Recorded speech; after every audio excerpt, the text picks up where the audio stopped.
ओम अज्ञानतिमिरान्धस्य ज्ञानञ्जनशलाकया चक्षुरुन्मिलितं येन तस्मै श्रीगुरुवे नमः। श्रीचैतन्यमनोभीष्टं स्थापितं येन भूतले स्वयं रूपकदामह्यं ददाति स्वपदान्तिकं। वन्देऽहं श्रीगुरुं श्रीयुतपदकमलं श्रीगुरून् वैष्णवाचं श्रीरूपं साग्रजातं सगण रघुनाथान्वितं तं सजीवं साद्वैतं सावधूतं परिजनसहितं कृष्णचैतन्यदेवं श्रीराधाकृष्णपादान् सगणगीता श्रीविशाखान्विताश्च नारायणं नमस्कृत्यं नरं चैव नरोत्तमं देवीं सरस्वतीं व्यासं ततो जयमुदीरये। शृणुतां स्वकथा कृष्ण पुण्यश्रवणकीर्तनं हृदयन्तस्तु विभ्राणि विघ्नोति सुसतां नष्टप्रायेषु भद्रेषु नित्यं भागवत सेवया भगवती युक्तं श्लोके भक्तिर्भवति नैष्टिके तदा रजस्तमो भावकां लोभादेश्येत् चेतेति निरावृतं स्थितिः सत्यप्रसिद्धति एवं प्रसन्नमनसो भक्तियोगिता भगवतत्त्वविज्ञानं मुक्तसन्नस्य जायते विद्यन्ते हृदयं ग्रन्थि छिद्यन्ते सर्वसंशयं क्षीयन्ते चास्य कर्माणि दृष्ट्वा एवात्मनीश्वरे धर्म प्रोजितो कैटपकनो ओ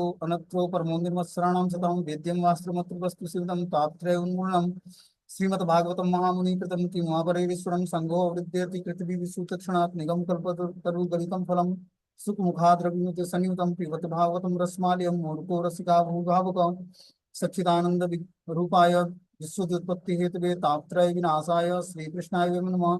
संसार सागरे मग्नं दीनं मा करुणानिधि कर्म ग्राहकृतांगं मामुद्द भवाड्वात् श्रीमद्भागवतम आख्यानं प्रत्यक्षं कृष्णे स्वीकृतोऽस्मै अनाथं मुक्त्यर्थं भवसागरे मनोरथो मदीयं सफलं शपथादेवं निर्विघ्नेनैव कर्तव्यं दासोऽहं तं केशवं सुखरूपं प्रबोधव्यं सर्वशास्त्रं विशारदम् एतत् कथा प्रकाशेन मज्ञानाविनाशय भवे भवे यथा भक्ति पादुस्तव जायते तथा कृष्ण देवस्य नाथस्तु नयतं प्रभु आराध्यो भगवान प्रजेशतन्यो तद्धाम वृंदावनम रम्या काचिद उपासना व्रजवधु वर्गे नया कल्पिता श्रीमद्भागवतम प्रमाण अम्लम प्रेमोपमार्थो महान श्री चैतन्य महाप्रभु मतविदम तत्रादरुणा पर हे कृष्ण करुणा सिंधु दीनबंधु जगतपतये गोपेश गोपिका कांत राधा कांत नमस्ते तप्त कांचन गौरांगे श्री राधे वृंदावनेश्वरी वृषभानुसुते देवी प्रणमामि हरिप्रिये वाञ्छाकल्पतरुभ्यश्च कृपा सिन्धुभ्यो च पतितानां पावनेभ्यो वैष्णवेभ्यो नमो नमः।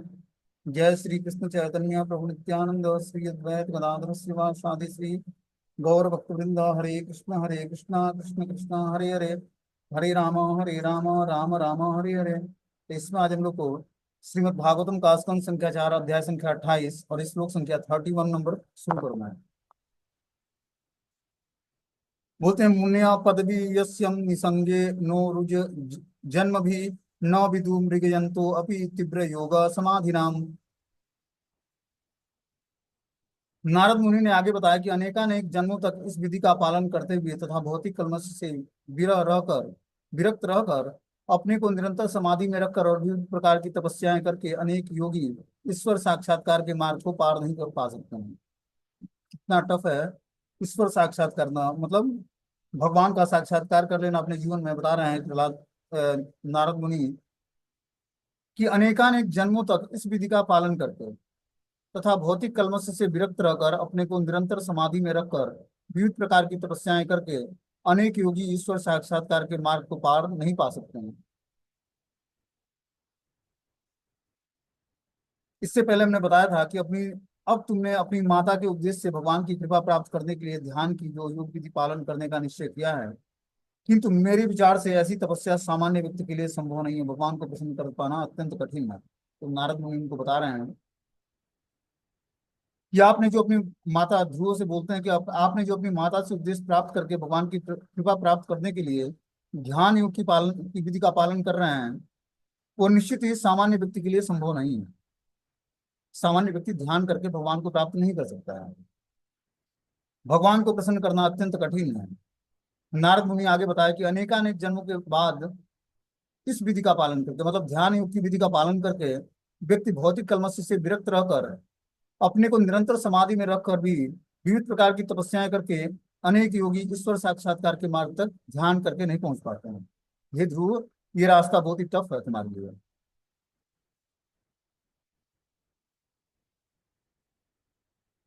आगे बताते हैं इसलिए हे बालक, तुमने इनके लिए प्रयत्न नहीं करना चाहिए। इसमें सफलता नहीं मिलने वाली है। अच्छा हो कि तुम घर वापस चले जाओ।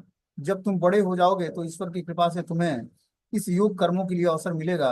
उस समय तुम यह कार्य पूर्ण करना। इस तरह से ध्रुव महाराज को नारद मुनि बोलते हैं कि अभी तुम छोटे बालक हो अभी तुम्हें क्या करना चाहिए, घर लौट जाना चाहिए। अभी तुम ध्यान योग का पालन करके और भगवान का दर्शन या भगवत प्राप्ति नहीं कर सकते हो। ये रास्ता बहुत ही टफ है ध्यान योग, और इसका पालन साधारण व्यक्ति के बस का नहीं है। जो बड़े बड़े योगी हैं सिद्ध, वो भी समाधि में हैं। अनेकानेक जन्मों तक इस समाधि का पालन करके भौतिक कलमश से विरक्त रहकर और विविध प्रकार की तपस्याएं करके भी ईश्वर का साक्षात्कार नहीं कर पाते हैं। तो तुम तो अभी निरीह बालक हो, तुम्हारे लिए कैसे संभव हो पाएगा। अच्छा होगा कि तुम घर वापस लौट जाओ। जब तुम बड़े हो जाना तो ईश्वर की कृपा से तुम्हें इस योग कर्मों के लिए अवसर मिलेगा। उस समय तुम यह कार्य पूर्ण करना।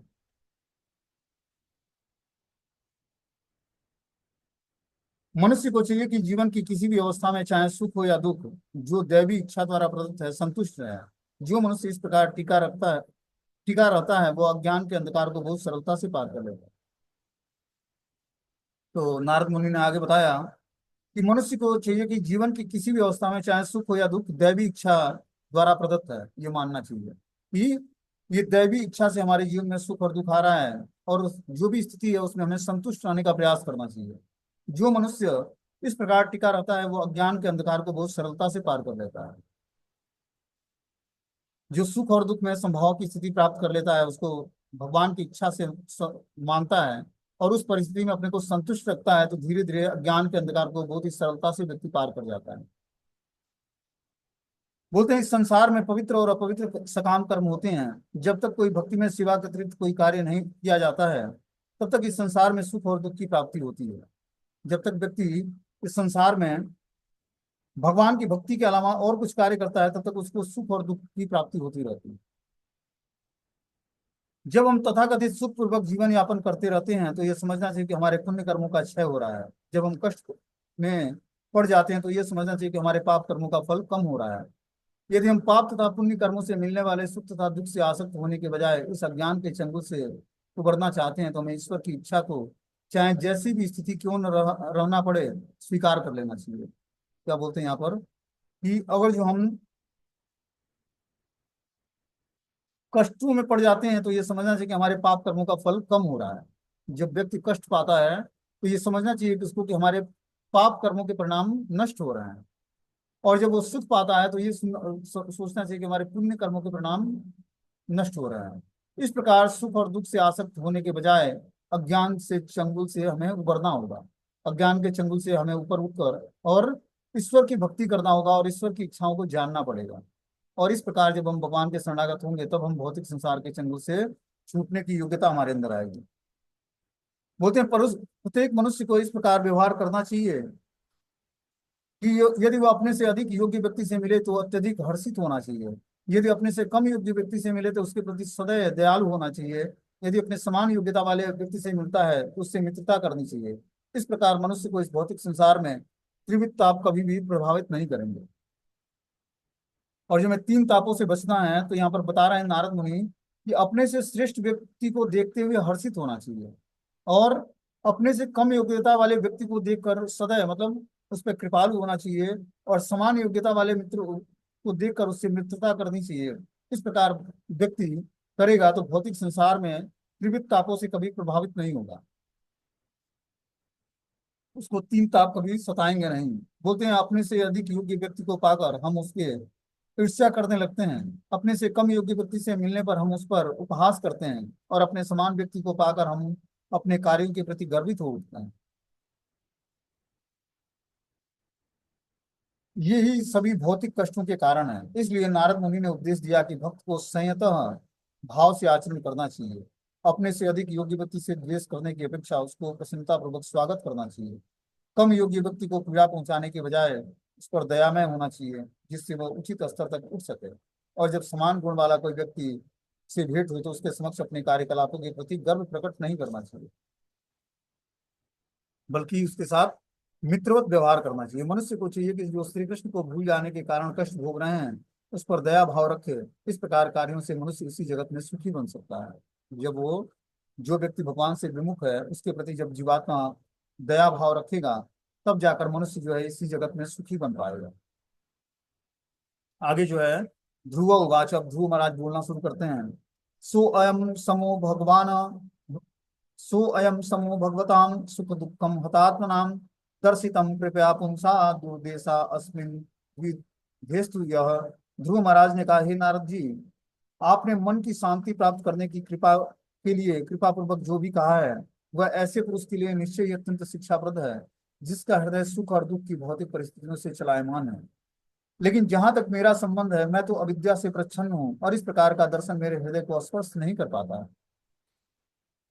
देखो क्या बता रहे हैं ध्रुव महाराज, कि हे नारद मुनि, जो आपने ये तरीका बताया है शांति प्राप्त करने का, कृपा करके जो आपने ये तरीका बताया है कि मन शांति कैसे मिलेगी, वह निश्चित रूप से ऐसे पुरुष के लिए शिक्षाप्रद है, जो सुख और दुख के भौतिक परिस्थितियों से विचलित होता है।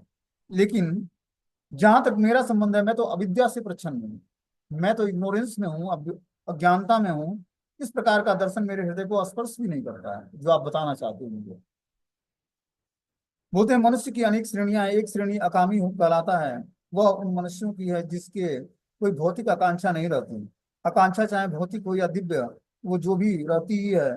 भौतिक आकांक्षा का उदय तब होता है जब कोई अपनी इंद्रियों को संतुष्ट करना चाहता है। जो व्यक्ति भगवान को प्रसन्न करने के लिए किसी वस्तु की भी बलि करने को उद्यत रहता है, उसकी आकांक्षा दिव्य होती है। बोलते हैं, आकांक्षा भी दो प्रकार की होती है। आकांक्षा मतलब इच्छाएं। एक होता है कि भौतिक आकांक्षा उदय होती है, जिससे व्यक्ति अपनी इंद्रियों को तुष्ट करना चाहता है। दूसरी है, जो व्यक्ति भगवान को प्रसन्न करने के लिए किसी भी वस्तु की बलि देने के लिए तैयार रहता है, वो आकांक्षा दिव्य कहलाती है, वो इच्छाएं दिव्य कहलाती है। कि भगवान को प्रसन्न करने के लिए हम कुछ भी समर्पित करने को तैयार हो जाएं। ये आकांक्षा जो है, ये इच्छाएं जो है, दिव्य स्तर की इच्छाएं हैं।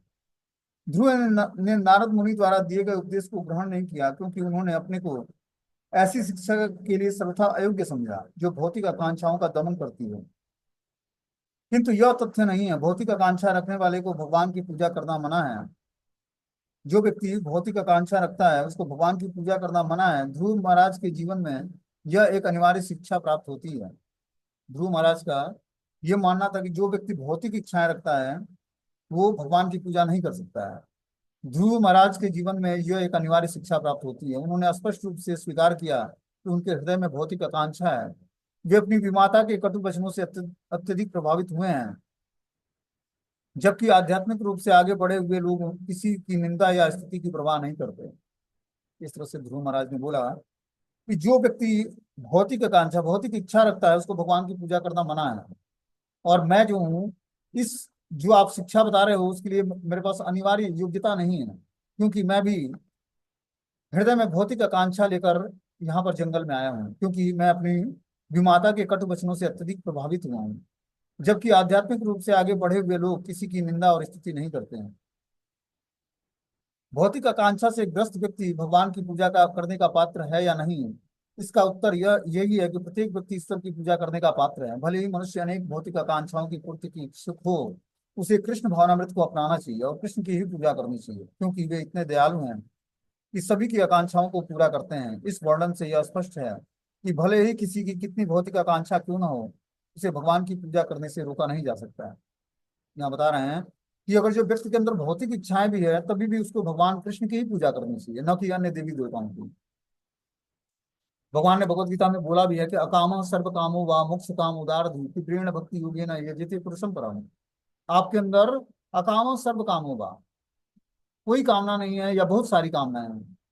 अकाम सर्व कामो वा मोक्ष काम उदार दो, या मोक्ष की इच्छा है। तीव्रेण भक्ति योगे ना, आप तीव्रता से भक्ति योग के नियमों का पालन करिए, तब जाकर आपको वास्तविक ज्ञान हो पाएगा और सारी कामनाओं से ऊपर उठ पाओगे और दिव्य धरातल पर अपनी चेतना को स्थिर कर पाओगे। उसके लिए क्या करना पड़ेगा हमें, चाहे हमारे अंदर इच्छाएं है या नहीं है, हमें कृष्ण की ही शरण ग्रहण करनी पड़ेगी। बता रहे हैं कि अथापि में अविनत विनिति तस्य छात्यम घोरमुपेयसु सुरुच्या दुर्वचनो बाणेन भिन्ने श्रेयते हृदय। हे भगवान, मैं आपके उद्देश्य को न मानने की धृष्टता कर रहा हूँ, किंतु यह मेरा दोष नहीं है, यह तो क्षत्रिय कुल में जन्म लेने के कारण है। मेरी विमाता सुरुचि ने मेरे हृदय को अपने कटु वचनों से छत विछत कर दिया है, अतः आपकी यह महत्वपूर्ण शिक्षा मेरे हृदय में टिक नहीं पा रही है। इस तरह से ध्रुव महाराज अपने गुरु नारद मुनि को बोलते हैं कि हे भगवान, आपका उद्देश्य न माने की धृष्टता मेरे अंदर मैं कर रहा हूँ, कि आपका जो उपदेश है, आदेश है, उसको मैं नहीं मान रहा हूँ, ये मेरी धृष्टता है। यह मेरा दोष नहीं है, ये मेरे कुल का दोष है, क्योंकि मैंने क्षत्रिय कुल में उत्पन्न हुआ हूँ। और इस कारण से मैं अपनी विमाता की कटु वचनों से मेरा हृदय जो है छत विछत हो गया है। उसके कटु वचनों से मेरा हृदय जो है टूट गया है। अतः आपकी यह महत्वपूर्ण शिक्षा मेरे हृदय में टिक नहीं रही है।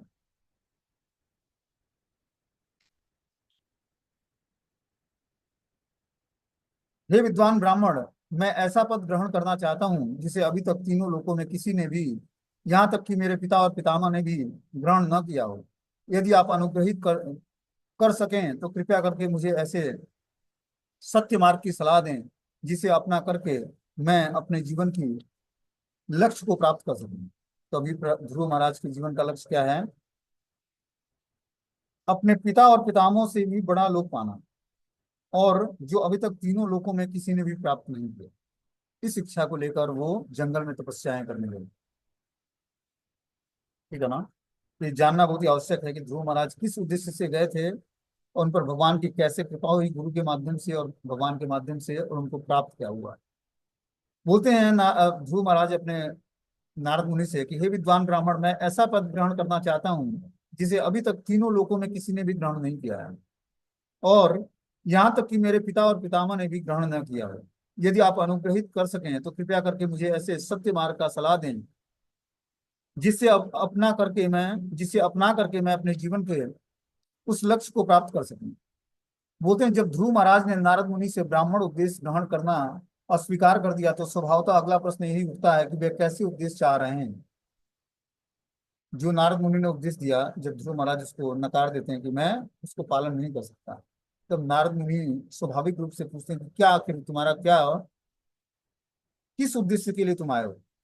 यहाँ तक कि नारद के पूछने पर पहले ध्रुव ने अपनी हार्दिक इच्छा प्रकट कर दी कि निस्संदेह उनका पिता चक्रवर्ती सम्राट था और पितामह ब्रह्मांड को के सृष्टा हैं। ध्रुव महाराज ने अपने पिता और पितामह से भी श्रेष्ठ साम्राज्य प्राप्त करने की आकांक्षा नारद मुनि से की कि मैं अपने पिता और पितामह उत्तानपाद जो चक्रवर्ती सम्राट हैं और ब्रह्मा जी ब्रह्मांड के सृष्टा हैं, उनसे भी समृद्धशाली राज्य की कामना मैं करता हूँ। ऐसा राज्य चाहता हूँ जो तीनों लोकों में कोई कोई प्रतियोगी न प्राप्त कर सके। इस ब्रह्मांड के सबसे महान पुरुष ब्रह्मा हैं, और ध्रुव महाराज इनसे भी श्रेष्ठ पद प्राप्त करना चाह रहे थे। वे नारद की उपस्थिति का लाभ उठाना चाह रहे थे, क्योंकि उन्हें पता था कि यदि श्री कृष्ण के सबसे बड़े भक्त नारद मुनि उन्हें आशीर्वाद दें और मार्गदर्शन करें तो निश्चित ही वो तीनों लोगों के में किसी भी व्यक्ति से उच्च पद को प्राप्त कर सकते हैं। इसलिए वो नारद मुनि के शरणागत होते हैं, और वे ब्रह्मा से भी बड़ा पद प्राप्त करना चाहते थे। यह व्यवहारतः असंभव बात थी, किंतु भगवान को प्रसन्न करके भक्त द्वारा असंभव को भी संभव बनाया जा सकता है। इसलिए उन्होंने नारद मुनि को अप्रोच करा। बोलते हैं नूनम भगवान भगवतो यो अंगज परमेष्टिनाम वितु दंते तते वीणा हितायम जगतो अर्कवत। हे भगवान, आप ब्रह्मा के सुयोग्य पुत्र हैं। आप अपनी वीणा बजाते हुए समस्त विश्व के कल्याण हेतु विचरण करते रहते हैं। आप सूर्य के समान हैं जो समस्त जीवों के लाभ के लिए ब्रह्मांड भर में चक्कर काटता रहता है। इस तरह से ध्रुव महाराज नारद मुनि का गुणगान करते हैं। बोलते हैं आप ब्रह्मा के सुयोग्य पुत्रों में से हैं, और आप अपनी वीणा बजाकर समस्त विश्व के कल्याण हेतु विचरण करते हैं। आप सूर्य के समान हैं जो समस्त जीवों के लाभ के लिए ब्रह्मांड भर में चक्कर काटता रहता है। सूर्य इस ब्रह्मांड के समस्त जीवों को लाभ पहुंचाने के लिए क्या करता है? चक्कर काटता है पृथ्वी पर। ध्रुव महाराज यद्यपि बालक थे, किंतु उन्होंने आशा व्यक्त की कि उन्हें राज्य प्राप्ति का वरदान प्राप्त हो, जो ऐश्वर्य उसके बाप दादाओं के ऐश्वर्य से बढ़कर हो। उन्होंने आभार भी व्यक्त किया कि नारद जैसे महापुरुष उनकी भेंट हुई है, जिनका कार्य सूर्य के समान घूम घूम कर विश्व को अलौकित करना है। नारद मुनि सारे ब्रह्मांड की यात्रा एकमात्र इसी उद्देश्य से करते हैं कि प्रत्येक जीव को वे भगवान का भक्त बनाकर सिखाकर उसका कल्याण कर सके। इस प्रकार ध्रुव महाराज को पूरा विश्वास था कि नारद मुनि उनकी इच्छाओं की पूर्ति कर सकते हैं, भले ही उनकी यह इच्छा अपूर्व है। इस तरह से ध्रुव महाराज ने पूर्ण विश्वास के साथ नारद मुनि से अपने हृदय की बात व्यक्त किया कि मुझे अपने दादा और परदादाओं से भी ज्यादा बड़ा राज्य चाहिए। इसका आप हमें मार्गदर्शन करें कि ये हमें कैसे प्राप्त होगा। इस पर मैत्रेय ऋषि आगे बोलते हैं कि इत्युदाहृत माकन्यम भगवान नारदस्तथा प्रीतम प्रत्याहम तम बालम तद्वाक्यम मनुकंपया।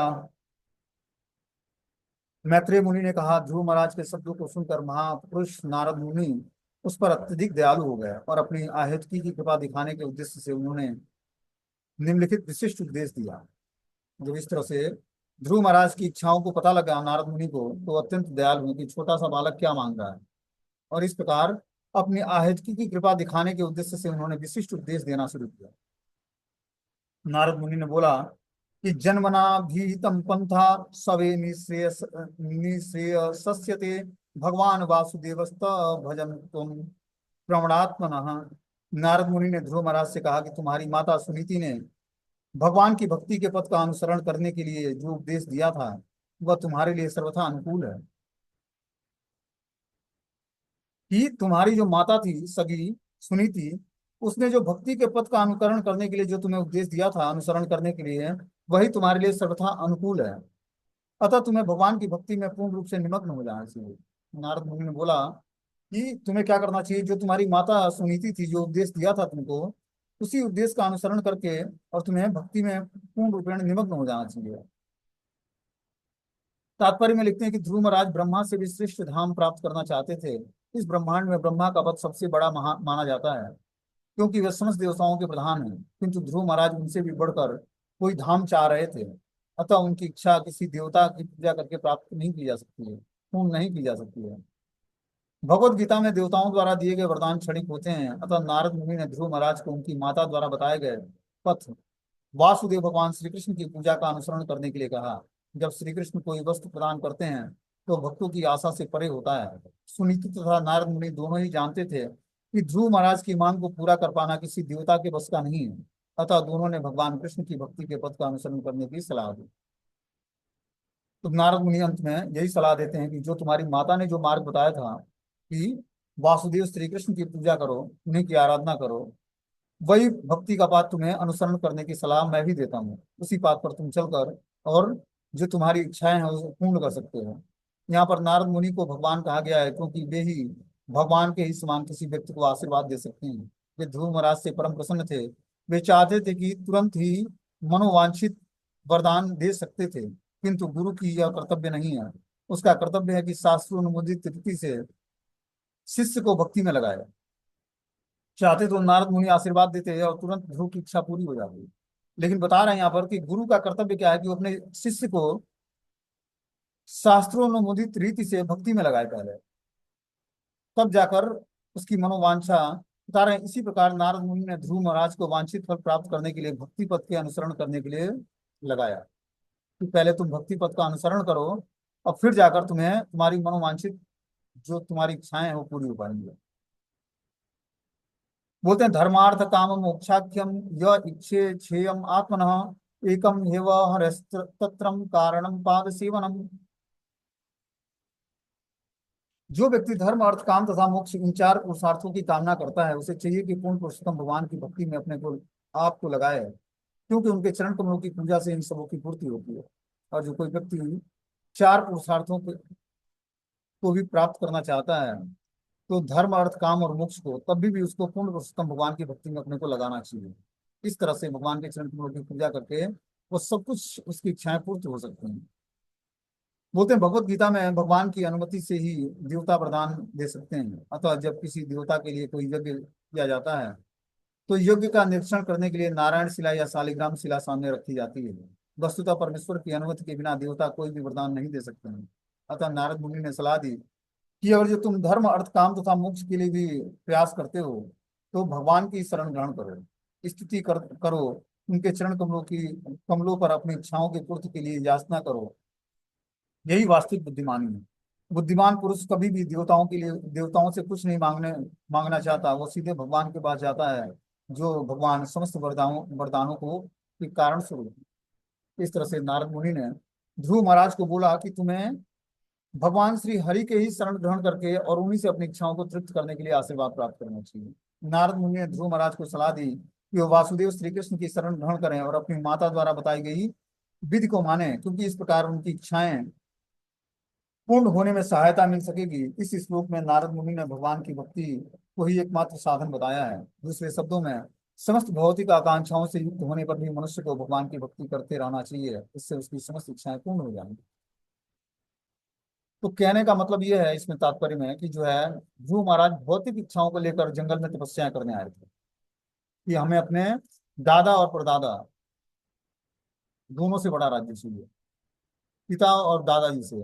दादाजी स्वयं जो है, दादा और परदादा, दादा मतलब स्वयंभू मनु और परदादा मतलब ब्रह्मा जी, इन दोनों से भी हमें बड़ा राज्य चाहिए। और नारद मुनि से वही अपनी इच्छाएं व्यक्त करते हैं। क्या बोलते हैं कि आपके उपदेश हमारे मति में घुसती नहीं है।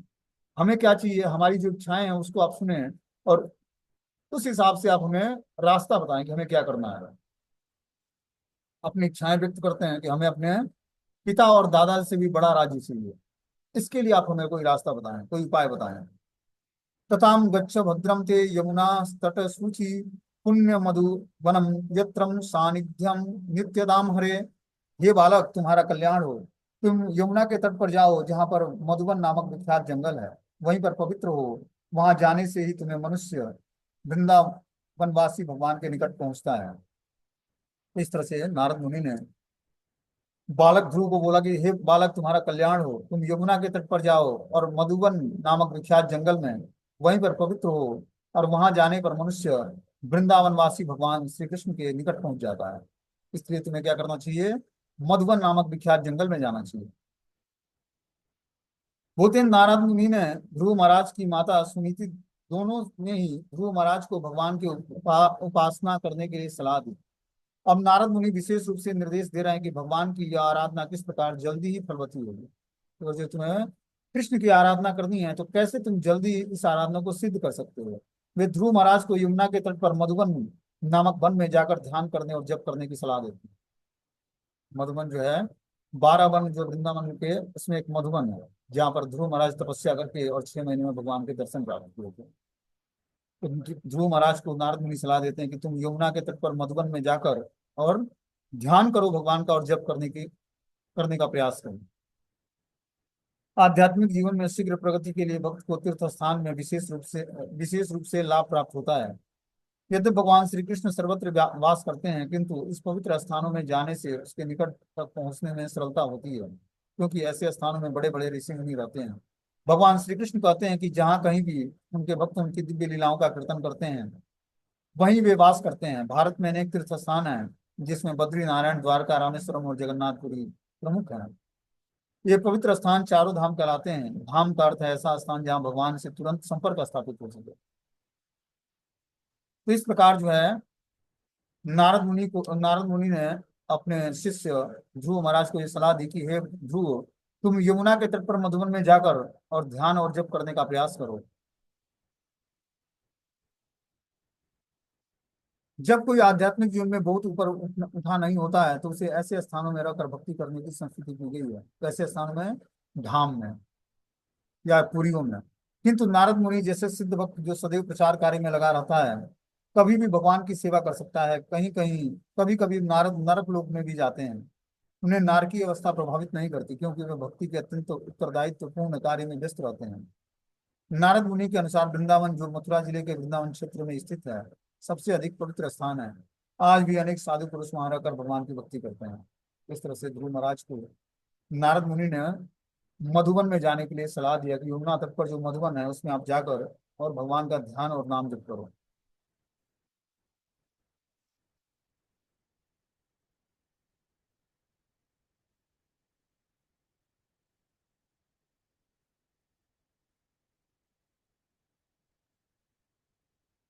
आगे इसमें बता रहे हैं कि नारद मुनि ने उपदेश दिया कि हे बालक, यमुना नदी या कालिंदी के जल में तुम नित्य 3 बार स्नान करना, क्योंकि यह जल बहुत ही शुभ और पवित्र और स्वच्छ है। स्नान के पश्चात अष्टांग योग के आवश्यक अनुष्ठान करना, और जब शांत मुद्रा में अपने आसन पर बैठ जाना। इस तरह से ध्रुव महाराज को उनके गुरु नारद मुनि उपदेश देते हैं कि हे बालक, तुम यमुना नदी और या कालिंदी, जिसको यमुना नदी बोलते हैं, उसके जल में दिन में 3 बार स्नान करना। और क्योंकि यह जल शुभ पवित्र और स्वच्छ है। स्नान के पश्चात अष्टांग योग की आवश्यक अनुष्ठान करना और तब शांत मुद्रा में अपने आसन पर बैठ जाना। इस तरह से नारद मुनि से वो आदेश पाते हैं।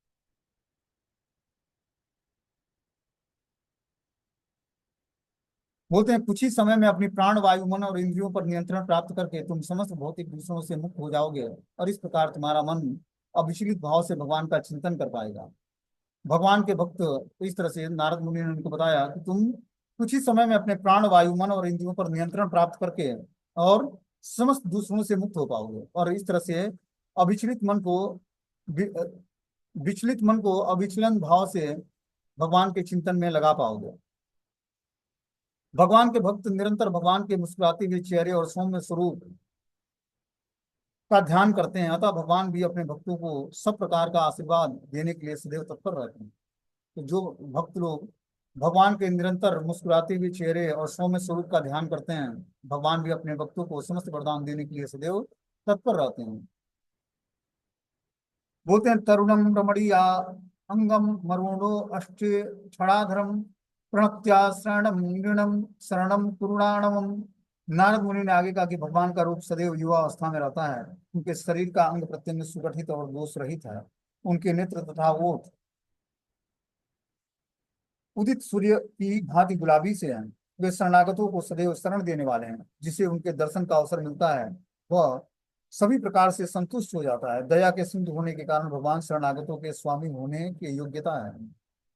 इस प्रकार नारद मुनि ने भगवान के स्वरूप का वर्णन किया कि भगवान का शरीर का अंग प्रत्यंग सुगठित और दोष रहित है। वो सदैव युवा अवस्था में रहते हैं। उनके नेत्र तथा ओठ उदित सूर्य की भांति गुलाबी है।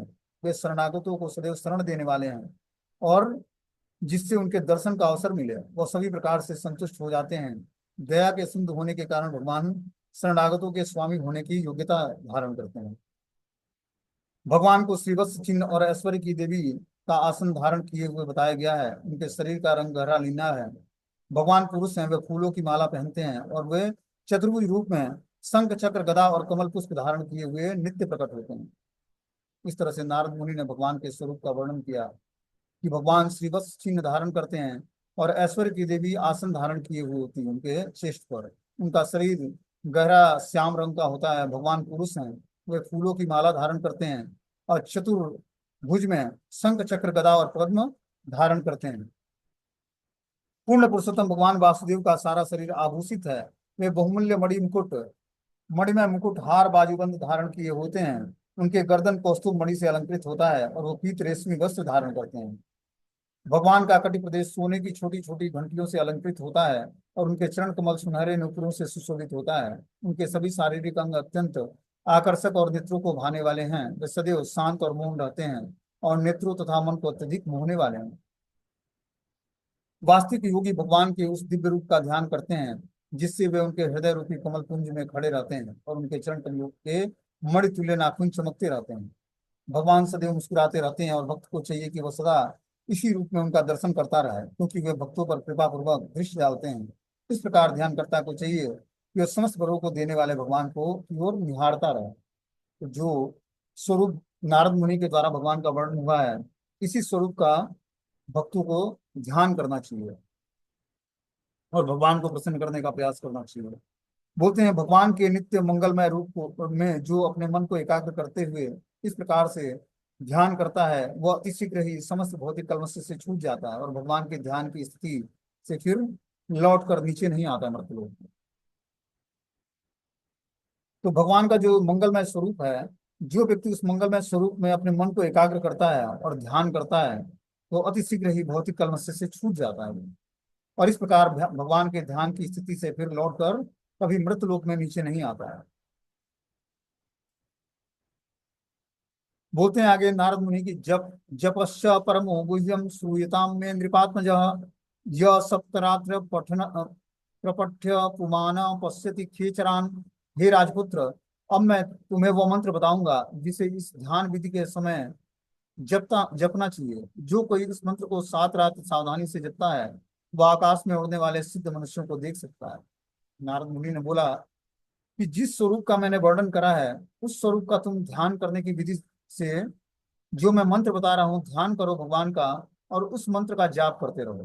तुम 7 दिन 7 रात में सावधानी से जप करके आकाश में उड़ने वाले सिद्ध मनुष्यों का दर्शन कर पाओगे। होते इस ब्रह्मांड के अंतर्गत सिद्ध लोक नामक एक लोक है। सिद्ध लोक के वासी स्वभावतः योग की सिद्धियों में पारंगत होते हैं। ये सिद्धियां 8 प्रकार की हैं, जिसके द्वारा मनुष्य सूक्ष्म से सूक्ष्म, हल्के से हल्का, विशाल से विशालतम हो सकता है।